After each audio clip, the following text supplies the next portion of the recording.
All right, Pranav, over to you. Thank you.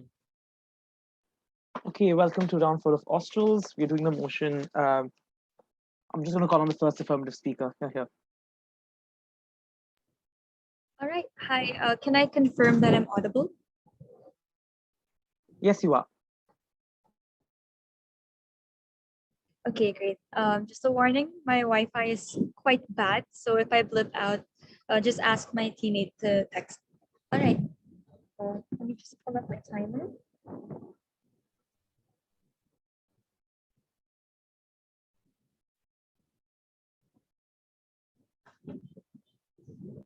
Speech starting in 3, 2, 1. I think at this point of the global economy, not reunification is not necessary when it comes to being more economically or politically dominant over other places in Europe.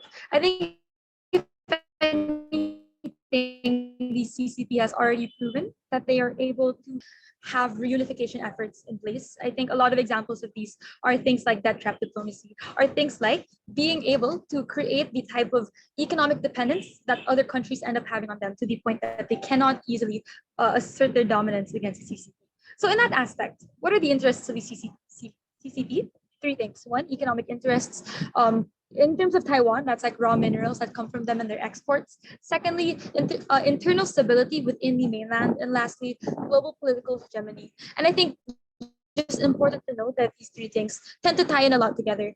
That's why all three have to come and have to come together and be preserved as well. So, just to clarify, the burden coming from us is to prove why this is in the best interest based on the three things that we've already given to you, but also negative has to defend the CCP's current attempts at reunification and their attempts at it. Why? It's simply because Xi Jinping and Beijing have used a very aggressive approach at present, and they've invested a lot of resources into this. And so they have to prove the likelihood that these strongman tactics will change without quietly abandoning. So what do we then support coming from our side? Quite simple. Quietly abandoning would be defined as no public statement about it. It's just going to be a lot of pulling out efforts without publicly addressing that it's happening. So this would likely to be gradual. So for example, less and less military presence, doled out periodically to avoid bringing attention to the matter as well. So when we talk about quietly, aside from the lack of a public statement, this is just to make sure that these actions are as discreet as possible. So today I'm going to posit you two things. One, why reunification promotes hostility, which is against the CCP's interests. And secondly, about why it is unnecessary and only generates further controversy, which is not good for the CCP, especially in terms of optics. So first argument, promoting hostility, and which is generally against the CCP's interests. So how is China currently attempting to reunify with Taiwan? Two levels. First, it's militarily. So this is things like scare tactics, flying warplanes over Taiwan, sending more troops there, and just generally showing their naval and aerial military prowess, so to say. And this is oftentimes to make sure that people are aware that China still has the power to take control over them. The second way that they're trying to reunify with Taiwan is through the media, right? Propaganda to the homeland using press media that paints Taiwan as a rebellious province, and that reunification will give them prosperity and increased quality of life. So this implies two things. One, that propaganda belittling Taiwanese people as inferior and not sufficient exists. But secondly, that it portrays Taiwan as helpless without China. So given this frame, why will reunification never work? Two levels. First, for cultural reasons. Three things under this. First, existing hostility because of differing value systems happen, and Taiwan is more liberal and against the lack of press freedom and human rights in China. But secondly, that the converse narrative in Taiwan also vilifies China to the point that individuals and firms that they run also are generally not as open to, for example, Chinese businessmen, or to like just negotiating or working with China as well. But thirdly, that if citizens are this different, they will never be able to get along or feel comfortable in each other's territories, because there's a lot of, I think, cultural narratives that go against people from either side. But on the second level, that this is completely contradictory to the other actions of China. For example, if you sing your own independent national anthem, you get shot, right? If you protest, you will be cracked down. This is where you have some type of mixed signal as well. So this is why reunification cannot work, because they're just generally not compatible. But the next level under this argument argument is, why has this increased hostility? And this is where we're going to talk about the tipping point first. It's viewed as an imposition and a violation of sovereignty. And this is where the optics just get a lot worse for the CCP in terms of making sure that when they reunify with Taiwan, it is as productive and I think more seamless and less economically or resource exhaustive as possible. But the second level, this disrespects the dignity of Taiwan nationals. First level, that propaganda itself is very degrading, and this is an irreversible perception for both for citizens of both nations. And that's secondly, Xi Jinping said that he will stop at nothing for reunification, which is a threat to Taiwan independence. And he also hints that he will be forceful and violent. So it's quite simple. China imposes a lot of cultural norms that Taiwan cannot agree to. Right? For example, that Taiwan is helpless without China. And this is where you're increasing hostility between both parts when the hostility already currently exists. Why is hostility harmful to the CCP's interests then? First, economically, with pushback and resistance from Taiwan, you're more likely to get that best they aren't working, which means more hurts the economic interests directly because it's made plans to build a tunnel straight to Taiwan. And Ines, sorry to interrupt you. Ines? And when people protest, it will be a lot harder to push through with these plans. Hello? Hello? Hello?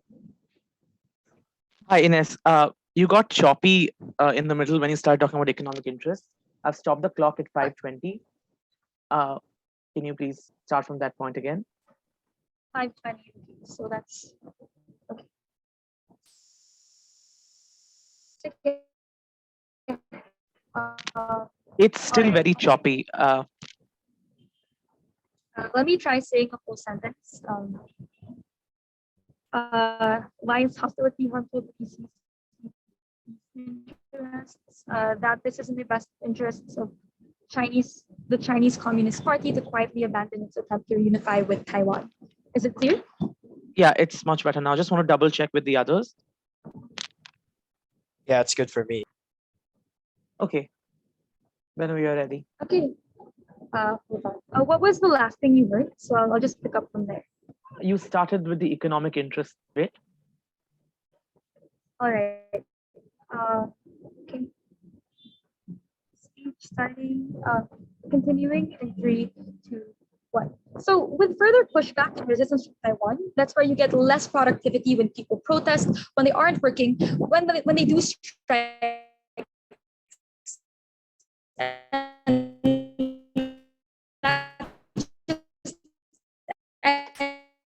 Ines, can't hear you.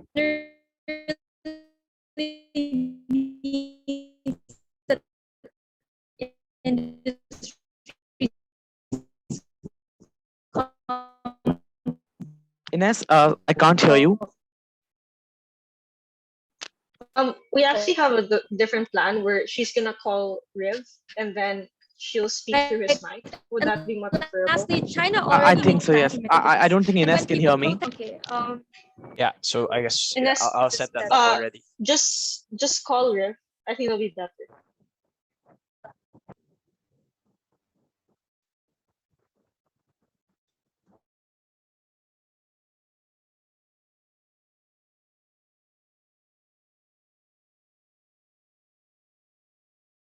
Yeah, so I'll just be sharing computer. Oh, I cannot. Oh no, I can't screen share here. Okay, hold on. Can you try speaking? Yeah, can everyone hear that? Do you want screen share? I can enable the permissions. That would help. Yes. Share screen permissions enabled. Thanks. Thank you. So I'll just be sharing computer audio. There. Could you try speaking, Ines? This is in the best interests of the CCP. A, B, C, D, E, F, G test. Yeah, I can hear. Opposition, can you hear? Yep, we can hear. Yeah, Okay. okay, great.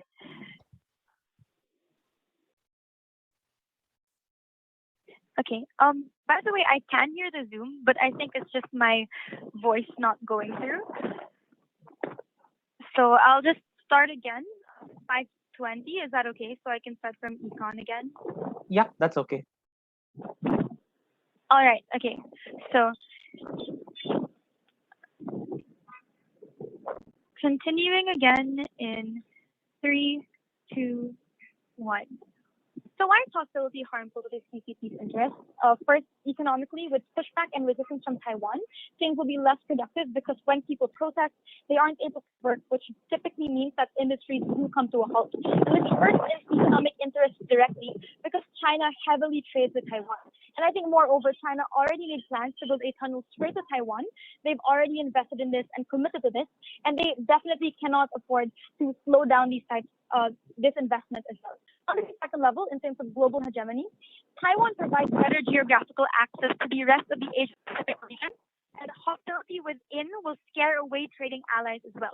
Taiwan can also threaten to go to the US out of necessity if your force in their hand is in this regard. And lastly, in terms of internal stability, similar to what we saw with Hong Kong, when there are protests outside of the mainland, it also messes up the internal stability within China because those protests result in emboldening mainland Chinese people to rise up as well. And it does make the Chinese seem more vulnerable and preoccupied. And since China is spreading its resources too thin, it will not be able to control all of this.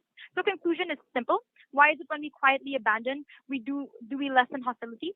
First is the Taiwanese will feel your presence less, so the need for retaliation will feel less urgent. And secondly, where you're more likely to have Taiwan comply better because they do not feel like you are trying to step on their power. But on to the second argument then, why it is unnecessary and only generates controversy. China already has economic hegemony over Taiwan, and political hegemony will simply harm it further. Why does China have a lot of economic control over Taiwan right now? It's simple. One, Taiwan's economy is dependent on China, such that China has a lot of successful state-owned industries and enterprises in Taiwan that contribute to the majority of economic activity there. And China is also responsible for the resource extraction of rare earths and minerals in these areas. And I think secondly, Taiwan got a lot of aid and loans from China. So I think this already proves that they're quite dependent on China. But secondly, that Taiwan is a good trade hub only if people perceive it as neutral. It's just tying back to the hostility argument. Currently, Taiwan is a strategic location in the Pacific because of a lot of trade that passes by it. International actors in the West and the allies of the West are only willing to trade here if they perceive it as neutral. So why is reunification then marginal steps? Because having Taiwan as a territory will likely not successfully change their political landscape either. And since China already has economic control, we would posit that's a lot better in making sure that there's a lot more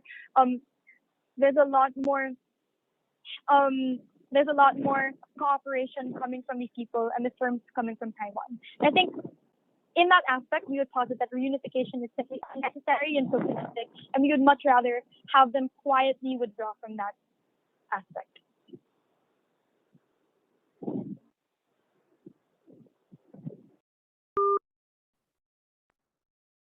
I thank the speaker for that speech. To open case side opposition, first speaker here.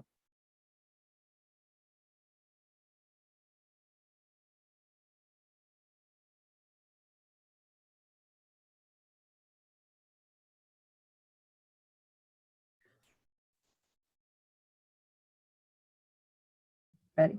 Hello. Okay, wait. Yeah, I think that's fine. Can you hear and see me? Yes, all good. Great. Give me a sec to set up my timer and then I'll begin.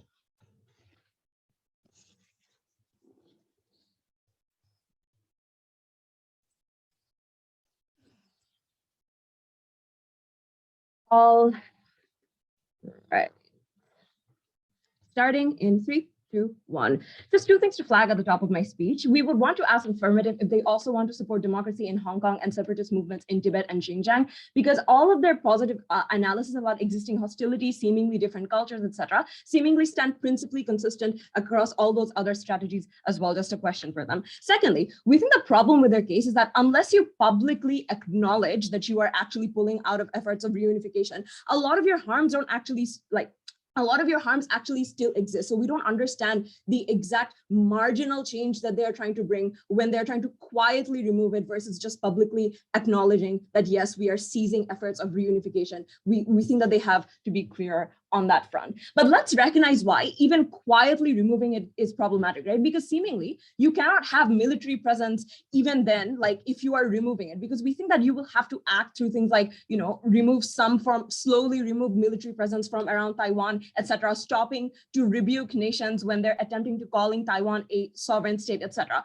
Which means then, even if you don't make a fuss, presumably there's still some visible changing cues like less military presence, etc. All of that presumably means that there's a signaling effect that is very visceral that China is removing itself from Taiwan. So we think that a lot of the harms are still existent under there. Well, so first, let's take the burden that they push on us, and let's talk about why we think that there is still a chance of reunification. But even if it isn't, the ability to claim that Taiwan is a part of us and not a sovereign state, while the rest of the world maintains strategic ambiguity, is still better for the CCP in general. So first, China's ability to pressurize countries is immense for a couple of reasons, especially Taiwan. And this is important because as long as Taiwan is dependent on us, we can have some levels of control over them versus under AF's world, where they become more independent and countries can freely trade with them, recognize them as sovereign states, etc. They lose that dependence that they specifically have on China.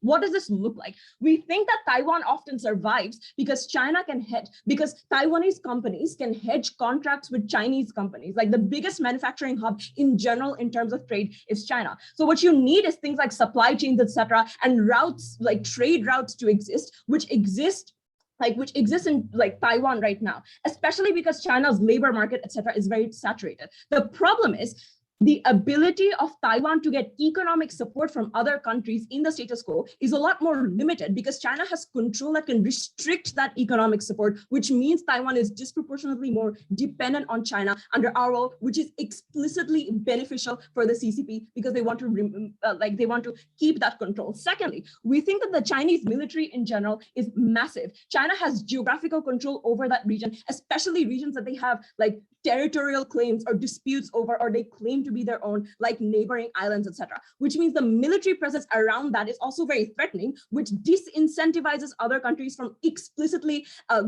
giving form of military support, etc., to Taiwan, which means China has the advantage here. Lastly, we think other than USA, no other country will actually threaten China. And we're going to get to why USA won't either, but any country that could have is the United States, because no other country is geographically located close to China has the ability or the incentive to do that. But also a lot of developed countries seemingly want things like 5G technology and other kinds of technology that only China can provide. They don't want to get on China's, they don't want to outright start things like trade wars, etc., with China, and they don't want to outwardly support Taiwan, which means then China has the power in that region. As a result of this, in conclusion, this is exclusive because what you do is make China you make Taiwan less dependent on China. The conclusion is this: we don't want military intervention. We want the status quo to continue. We can fend anybody off, any other country off that says anything. We can say that Taiwan is part of us. And this is obviously very advantageous for CCP because it is a great political sell. It is good for economics, and it also has like diplomatic benefits that I'm going to analyze later, and then Sajid's gonna carry that on, right? So let's talk about USA and why this directly engages with AF's idea about USA, and we are going to prove why USA is actually not going to act the way that AF says that they are.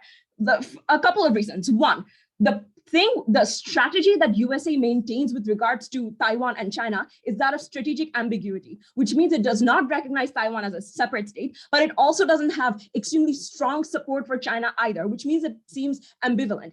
Even if you don't care about this fact, there are structural reasons to support why they have even less of an incentive to care right now, given that the precedence of their foreign policy is such that they have never cared that much before. Recognize number one. We think if there were any precedent that were to interfere and outright have rogue policies against China, the only person that has done that was Trump through the trade war. We think because the administration has changed and Biden's approach to foreign policy has also changed as a result of that, it is very unlikely that in the future you are going to take stances that are going to be outright anti-China. Secondly, we think that USA in and of itself has a lot of economic issues because the trade war, while it may have affected China, it also affected the USA. As a result of this, things like manufacturing and supply chains of silicon chips and other important minerals, etc., because China has a lot of control over that, it is economically beneficial for USA to not wage another trade war or not to antagonize China in any other way, because it wants to have that stronger, like rebuilding their economy after things like recession, post-COVID, and the trade war, etc.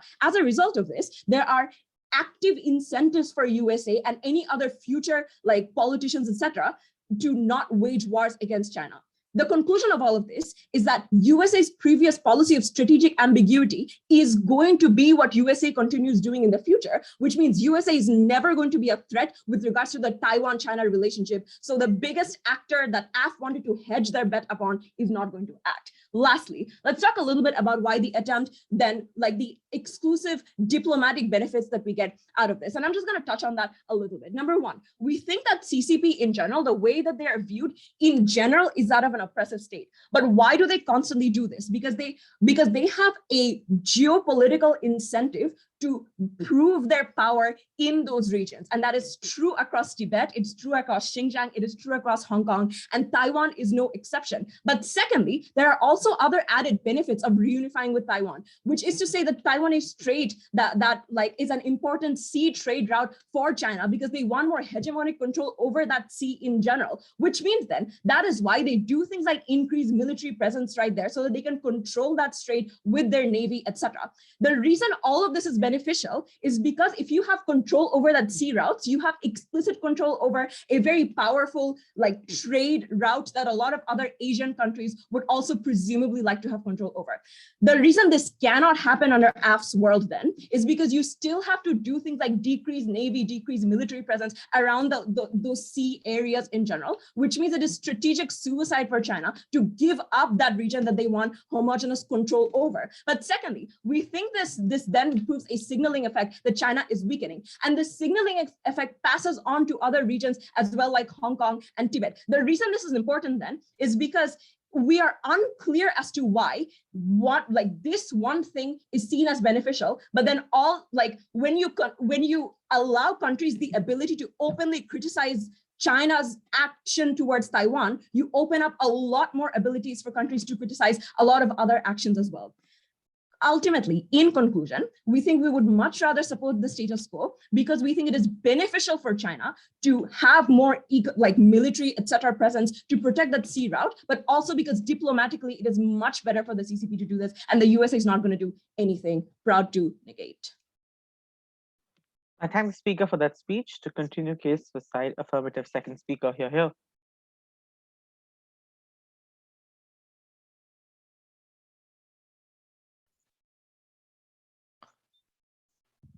Hello, am I audible? Loud and clear. Where is my cell phone? Anyway, I'll just use a Google stopwatch.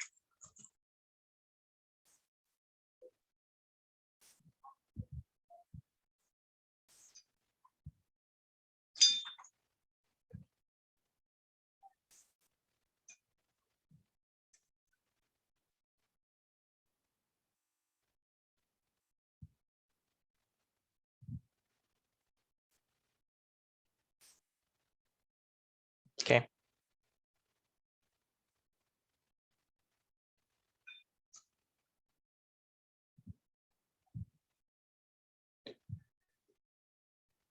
Starting my speech in 3, 2,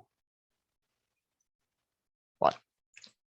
I'm going to do two things in my speech. Firstly, I'm going to crush the opening exchange and win all of the benefits that they want to win. Secondly, I'll have an extension on why the CCP's current interests are so varied that it'd be a waste of time for them to try to fight this new fight.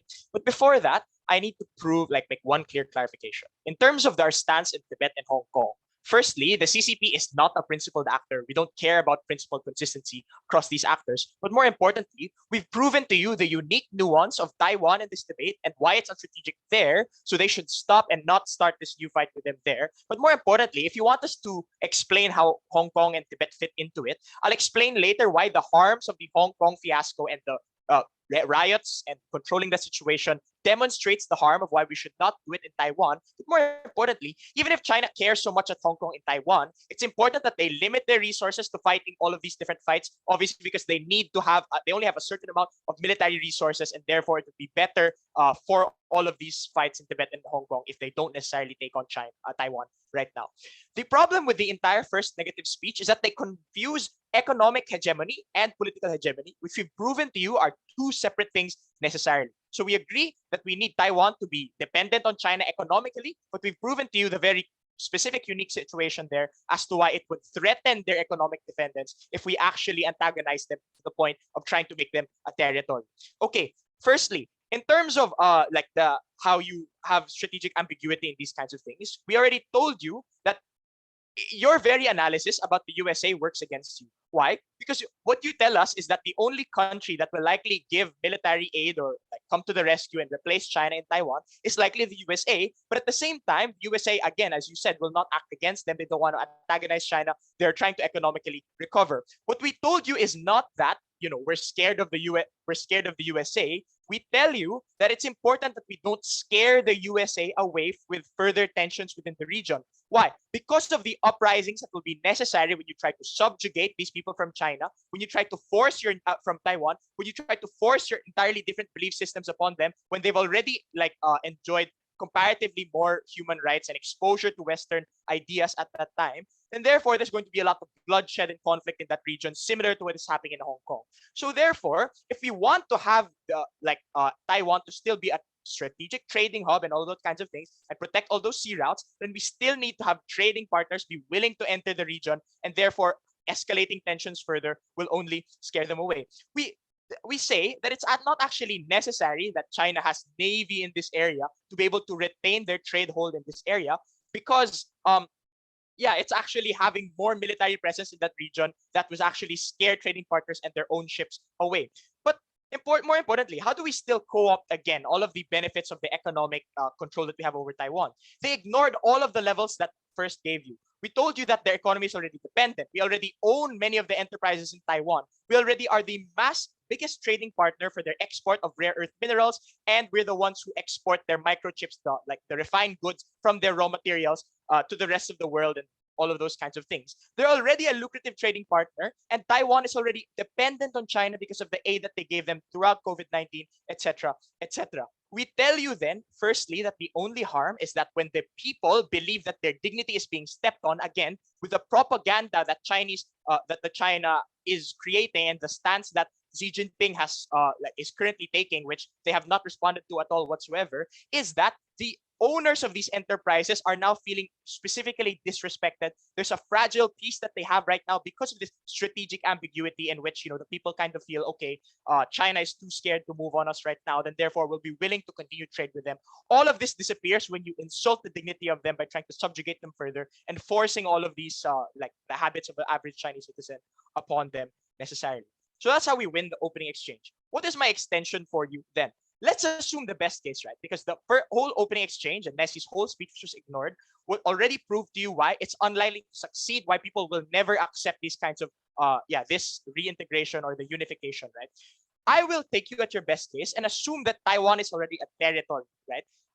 This is still more taxing to maintain and unrewarding to begin with. Firstly, because the resources necessary to utilize Taiwan, again, because their belief system is different, you will have to pacify this unruly body, continually deal with all the riots, and at the same time, you have to change its government and make it a puppet government, like what they're trying to doing right now with Hong Kong, right? In that situation, the Hong Kong situation, so much money was spent on these riots and the attempt to support political leaders with a very, a stalemate at best resulting, right? Even if China forces the whole world to condemn the entirety of Taiwan, like they did Hong Kong, and on paper, Taiwan becomes a territory of China, they cannot actually control them politically and culturally, so we don't maximize any of the benefits. But why is this so impactful, right? Because of the lack of unity created among citizens of the territories. Again, The cost is that Chinese think that the Taiwanese are weak and the Taiwanese think that they're backwards, etc. So therefore, citizens of either nation are unlikely to move freely or seek employment across borders. They're unlikely to invest in each other's corporations to more than the point that they already have in status quo. In status quo, again, they only do it because they think that there's mutual respect. So absolutely no mutual benefit can be operationalized, even though on paper we say that Taiwan is a territory, is ours as a territory. So why is this like super important? This is our second piece of extension. It's because the CCP in particular needs to spend their money much more strategically. Despite being a global superpower, they're fighting so many fights right now to achieve their expansionist goals. They have a lot of problems to prioritize. Why? Firstly, demographic decline in China. They're on the verge of a global recession because they lack manpower with their one-child policy. They don't have able-bodied people to support their economy or be educated about the modern technological advancements to fuel their future initiatives for economic growth. The fact that their debt trap diplomacy through OBOR is beginning to fail, the fact that less countries are investing because they realize that like it's a debt trap and that they have other trading partners in the West, etc. And vaccine diplomacy is slowly becoming weaker now that COVID is de-escalating or soon to de-escalate in the rest of the world. Other than that, Made in China 2025, the transition to become a power in green technology worldwide is extremely costly and all those kinds of things. And more importantly, if China wants to become accepted worldwide, they need to perceive themselves as more respecting of diversity, more respecting of like rights and sovereignty and stuff like that, because of issues that they've had with the Uyghur Muslims, because of controversies such as the Hong Kong issue. All of this necessarily proves that it is counterintuitive to waste resources at such a critical time like this, now that the US is trying to recover and can rival us once more as a global superpower. They have not responded at all on the cost, and they have not responded as to how like having Taiwan even like meaningfully benefits them in such a great way, besides economic dependence, which we've already won. All they do is take on extra costs, which we've proven is not necessarily worth it. So again, what they need to prove is why this political hegemony, or like being able to assert yourselves in that sense, is even comparatively beneficial to already maintaining this this fragile balance. That's one thing. But more importantly, we think it's far too late if they try to run to us a different interest, like for China in their second speakers later on. It's already far too late for that. They've been unable to respond to how their costs, they will mitigate the costs, or what happens after they actually succeed in subjugating Taiwan. Negate. Thank the speaker for that speech. Now call upon second speaker from negative here. Can you just give me 30 seconds to rush to the washroom if that's okay? Yep, sure.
Can you hear me? Yes, you're audible. Okay. Starting my speech in 3, 2, 1. I know Australs is a unique format, but I promise you the second speaker in this format is allowed to make responses. The first thing I'd like to posit is explain how the CCP's interests work. Because any interest, which is economics, et cetera, is subservient to the core interest of staying in power. My extension will explain how the CCP has a hold of power and why that is directly under threat if this policy passes. But before that, a few points of framing. Number one, if you look at the biggest threat they explained in the status quo, it is the existence of this propaganda that exists in Taiwan that is really strong and hurting the CCP. Number one, unless you publicly acknowledge that you respect Taiwan as an independent nation, there is always going to be an incentive for parties to weaponize the CCP as a hostile actor. And at a point of time where you're weaker and removing your ability to oppose, there's more of an incentive to do this, which allows these parties who spread propaganda to take control and use that within Taiwan. So this only increases that as a harm. Number two, there is no explanation of why this propaganda is a big enough threat to China in contrast to the other ways in which this still allows, or there are lots of other reasons that we can still keep control of Taiwan.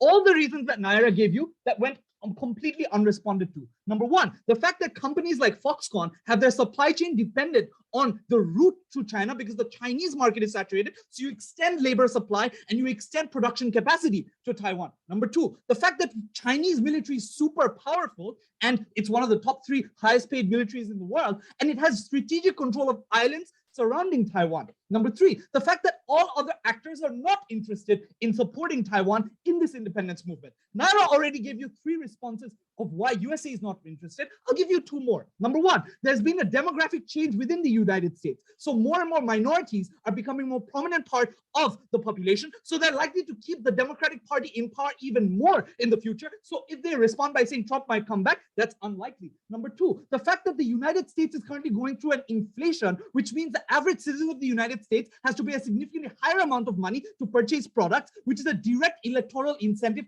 that parties want to cater to. Guess where you can get the cheapest products in the world? China. So you don't want to piss off the one country that can possibly protect you at a point in time where your country is suffering from inflation. What is the conclusion of all of these things? All of this allows us to keep control and influence the Taiwanese economy and the Taiwanese people. And this directly responds to the idea of propaganda, because the more people step up, the more they have to lose. There's always going to be a balance. The moment you remove all of these threats, there's an active incentive for you to step up more and want independence more. So that's the problem. You tilt the status quo in the hands of Taiwan. The next thing they say is, but we already are economically tied.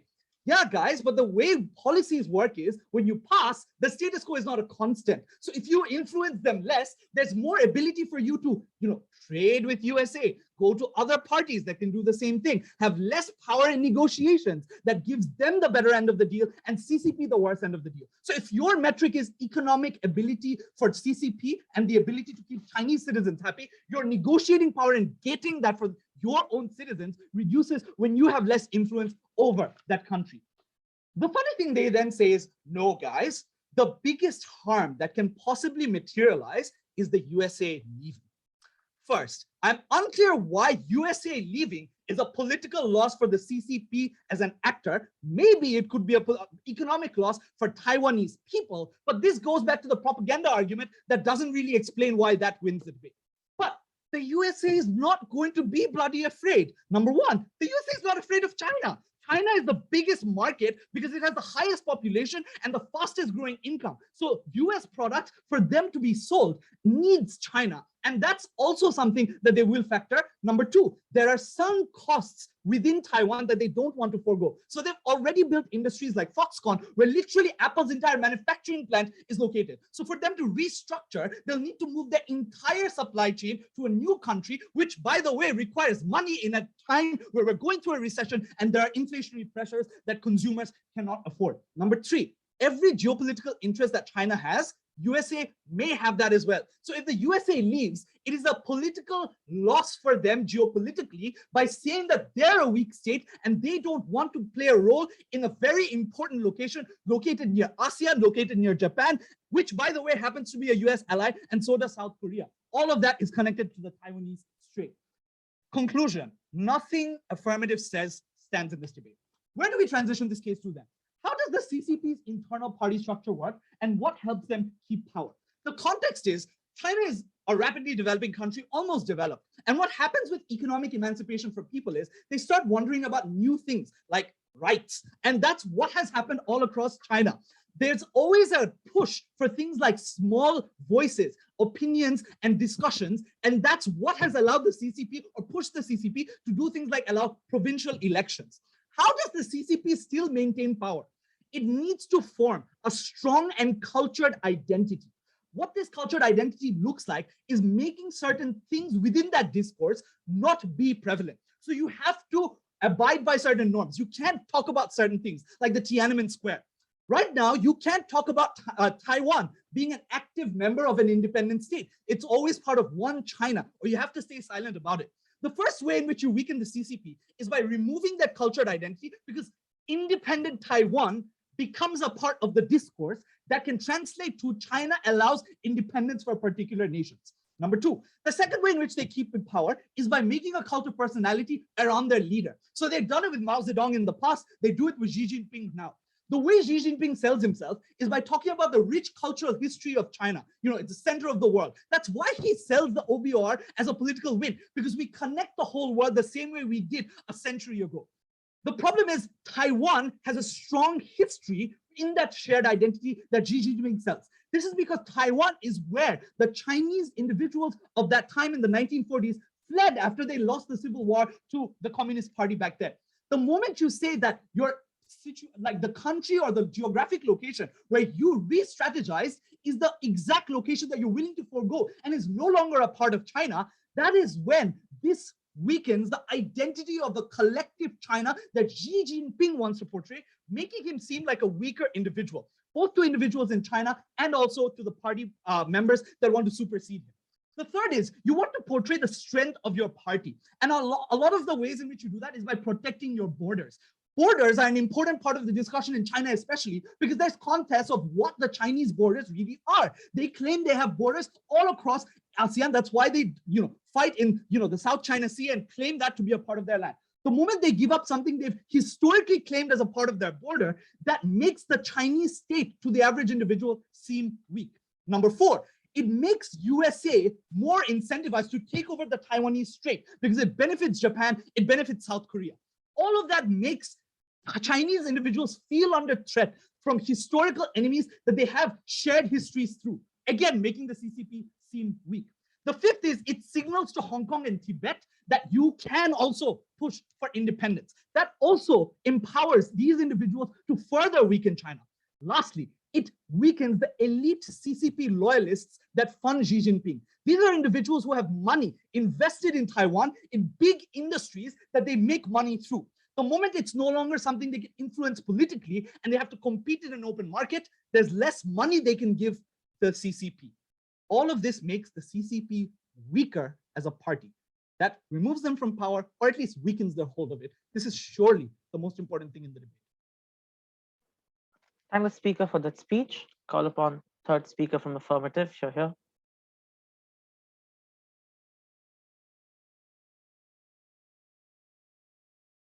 Hello, am I audible? Yes, you are. Is this okay? Thank you. Sorry, just setting up my timer. Okay.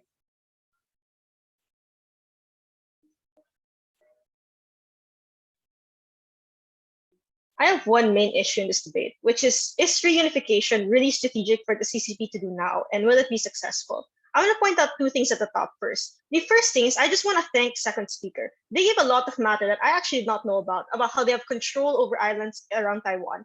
What that proves is that economic capture works, it is sufficient, and will be in place in the future. Because if it is true that you control every territory around Taiwan, you have control and deals with the most powerful companies in Taiwan, and they're likely to push for Chinese interests, what that means is that even if, for example, you pull away slowly, Taiwan will still be dependent on you and they're still likely to be threatened. So they're not going to, for example, have an uprising or revolt. But the second thing I want to thank them for is their utter lack of responsiveness. At first speaker, we gave you two very crucial reasons as to reunification will not work.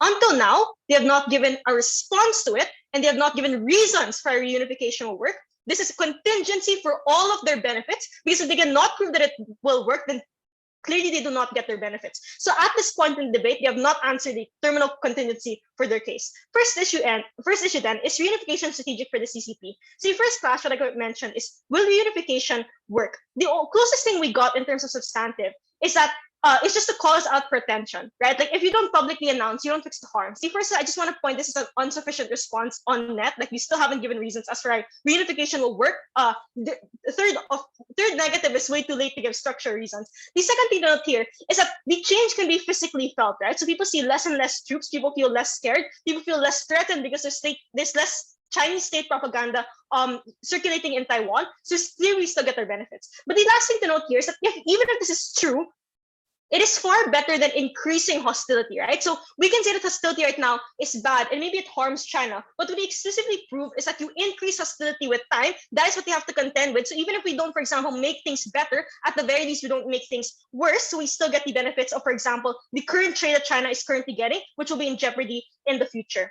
The last thing I want to just note here is that we made it very clear in terms of definition and setup that when you are quiet, it's still likely ambiguous, right? What that means is that China might come back because there's no public declaration, so no one will try to move in. And the people as well, especially because China controls a lot of state media, can fool the people into believing that it's still occupying Taiwan, even if it really isn't. So I'm not particularly sure as to the benefits of, for example, or the harms of us pulling out are ones that actually manifest. What is the conclusion here? Firstly, we just win on the fact that they did not give any material as our reunification will work. But the second thing, and this is important, we told you peaceful means won't work for a couple of reasons. If China switches approaches and acts violent and forceful, and here's where I'll wait, they will lose far more allies under their side, because notice how a lot of the allies that they currently have are on neutrality. The situation in Hong Kong and Tibet will get even worse because they once again feel threatened, and China is literally put on the spotlight to fix their international reputation. Therefore, the only way reunification will work on their side if it's violent and they lose a lot of key allies, which is harmful for the economic interests of China. Second then,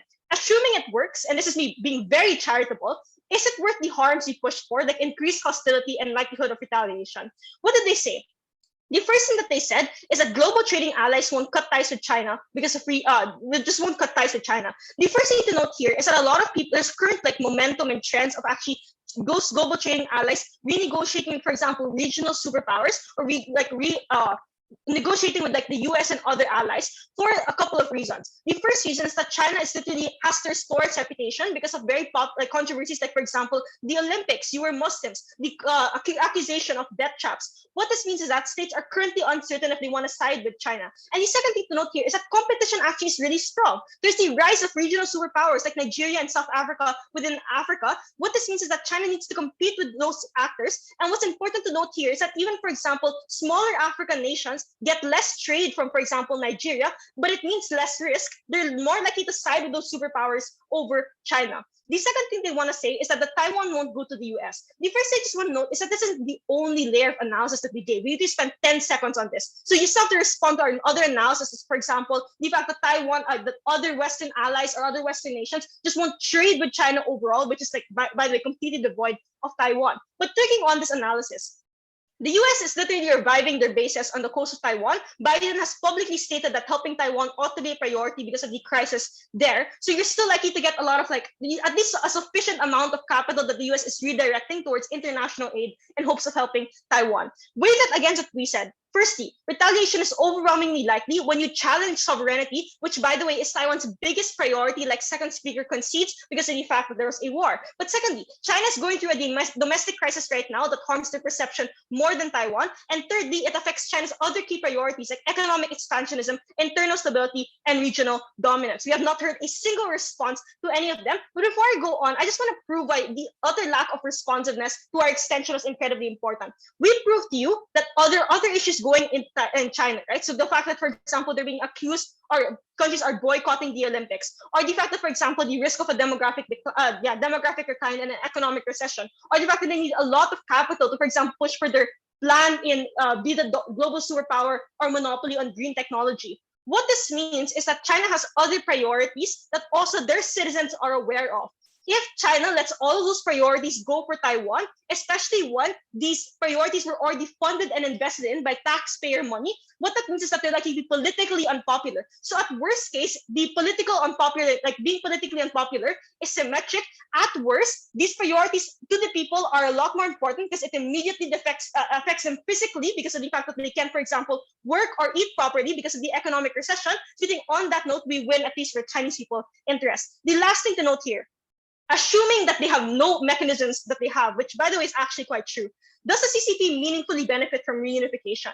They had a couple of things here. The first thing is that Taiwanese dependence on China is crucial. The first thing to note here is that we told you that China is the one that produces these products and is in charge of distribution. So I don't get the benefit that they're pushing, and they did not clarify at all at second speaker the marginal benefit that they're pushing for. But secondly, this doesn't engage with the comparatively setup of massive economic dependence and capture. What are the benefits of this? And a lot of things that they're stating of like increasing trade or, for example, increasing reliance or the existing status quo, what is the effect or the impact to the debate of a marginal increase of this? Why does it mean that CCP gets to fulfill more of their interests? They did not at all do that legwork. The second thing that they try to say is the signaling effect that China is weakening. Firstly, on Tibet and Hong Kong, they politically captured those countries, protests failed, and civil liberties, unfortunately, are just quite non-existent. So these countries protesting against China is just unlikely. Way that, for example, when you tell you that China will, for example, attack Taiwan like it did Hong Kong feels as if the somewhat peace that they have right now is unsustainable. So it picks up arms again and attacks China.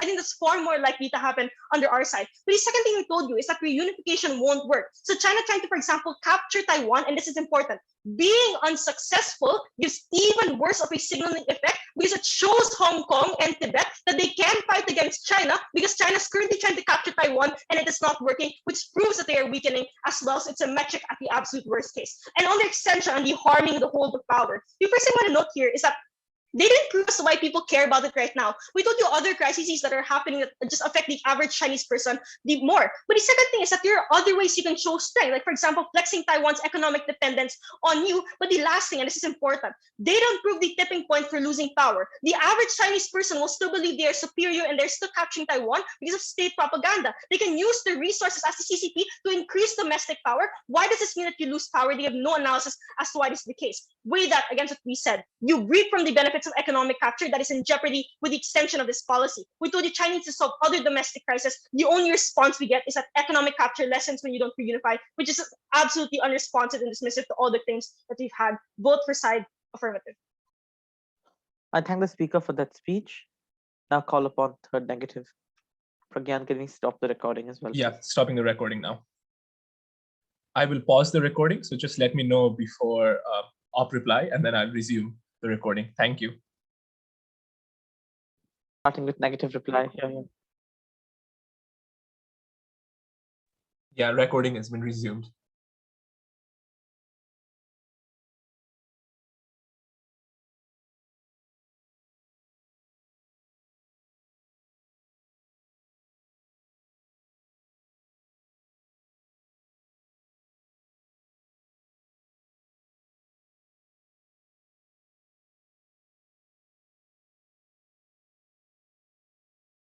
Starting my speech in 3, 2, 1.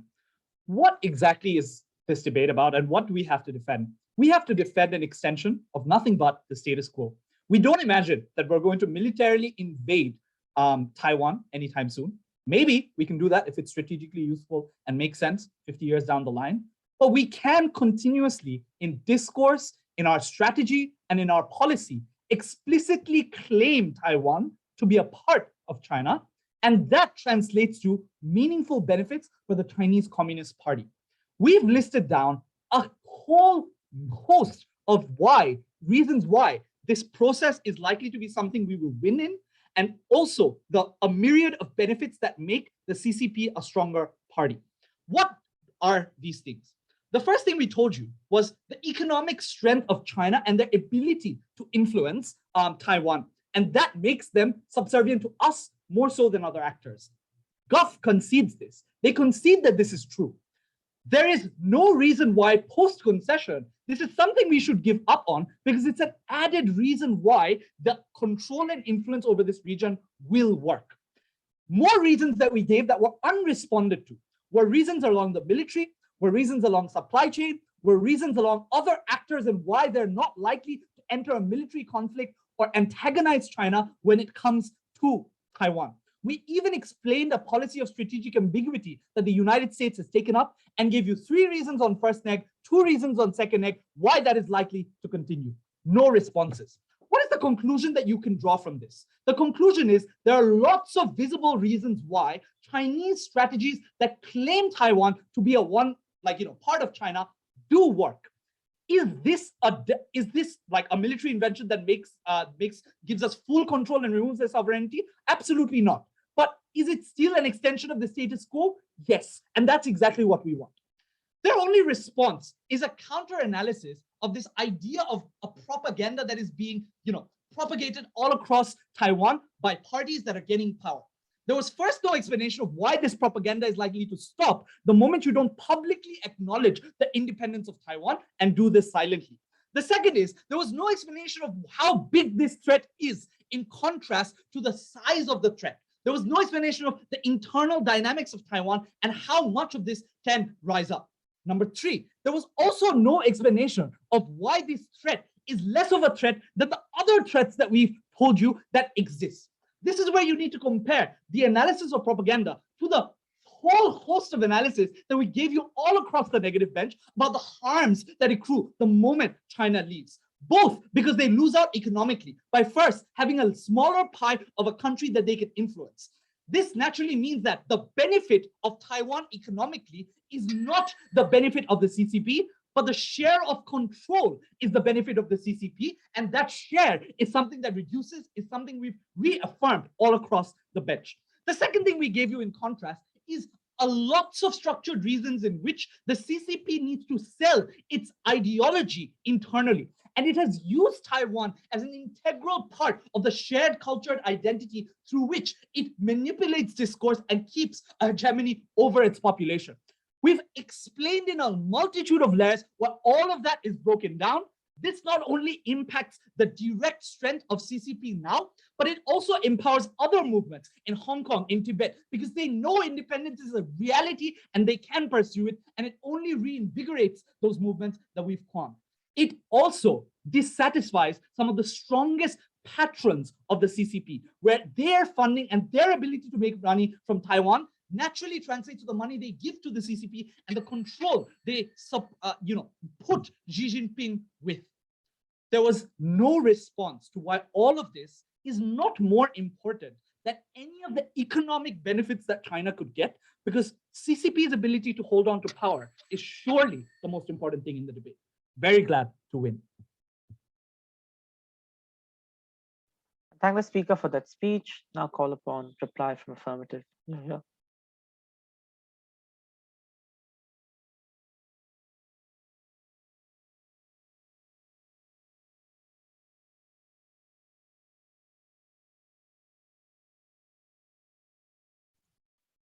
Hello, am I audible? Yes, you are.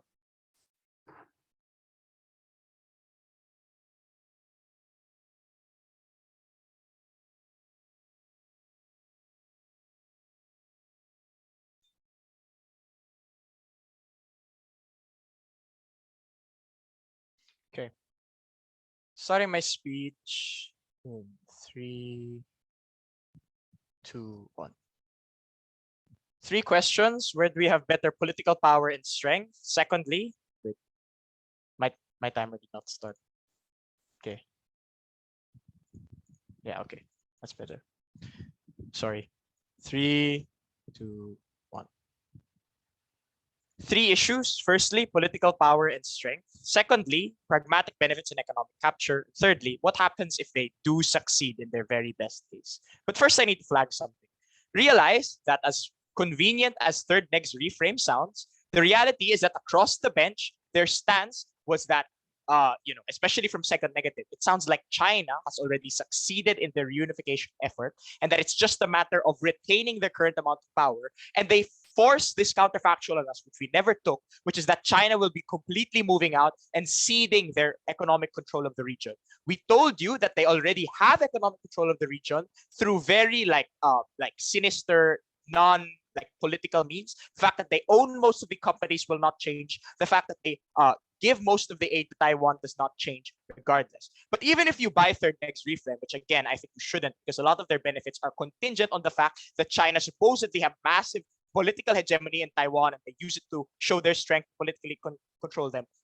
Even if you believe that reframe, will tell you why it shafts their benefits. Firstly, on political power and strength, the benefits that they can no longer claim with this reframe is that China looks so strong and is able to regulate Taiwan, Hong Kong, and Tibet and their own people as a result. Because the reality is, if they just keep trying and show some form of force within the region, but cannot successfully subjugate or reunify with Taiwan, then this is what actually makes China look culturally and politically weak. Because on our side, we let it fall into the background. This is the nuance of quietly withdrawing, which they never engage on. They say at first, oh, people will still figure it out, and disregard our nuanced mechanization on how quiet withdrawal allows China to save face, given the fact that they will not win. The fact that, oh, we're just not trying anymore, and that's why we haven't subjugated Taiwan. As opposed to their side, they keep attempting to no avail. Eventually, people will wonder, your mainland Chinese people will wonder, when will we finally have Taiwan? They have been unsuccessful in doing it. Even if they just concede that Taiwan has a bit more anti-Chinese sentiment, this shows that continued efforts will just be faced with more and more resentment, and therefore that's when Hong Kong and Tibet gets emboldened. That was a response from Third Affirmative, absolutely nothing from Third Negative. But more importantly, with their reframe, they still concede that they have to escalate it a bit further, and all of a sudden, now there's potential to, in the future, to do a full-on takeover, maybe. The reality is, if you escalate it even a little bit further or maintain your grasp in that area, then you cannot co-opt the peace in status quo that we have. Again, it's never going to be just as bad as John Cena apologizing. It means more propaganda, military power, which you conceded are bad things. But more importantly, if they have more visceral riots and the rest of the world see this, Hong Kong sees this, then therefore, obviously, people will get more aggressed and disincentivized from going in the region. Okay, but on to the points on economic capture. And this is where we're very generous in a way they never are. Even if we concede that they have economic interests within the region, we ask you, what are the actual pragmatic benefits? And since I've already squashed the argument about power and how it makes China look strong, you should look at your notes and realize that economic capture is not at all dependent on this kinds of capture, because we own those companies. They're already our largest trading partner, and we already are the ones that refine the raw materials. So how will anyone else come in, especially when you concede that the USA has strategic ambiguity? So therefore, why will reunification benefit any of these pragmatics at all whatsoever? We told you, if anything, it makes the economic relationship more hostile, because Taiwan will perceive China as predatory and will more likely break ties in all regards. This came out from First Affirmative, never responded at all. But more importantly, this is why they really lose. What happens if they even succeed? They have not weighed against any of the other interests of the CCP in the actor debate, which Third Negative wants to push on us. They never told us about how, never responded to how it will be a violent unification and further China's global reputation. They're oppressive and backwards, and therefore we're unlikely to have political hegemony or expansionism. More importantly, we don't know how Taiwan is a tipping point to solve China's economic crisis, demographic decline, or OBOR, and any of those issues. In that case, we should just spend less money and not waste it on negative. Thanks. I thank the speaker for that speech. Thank you to both teams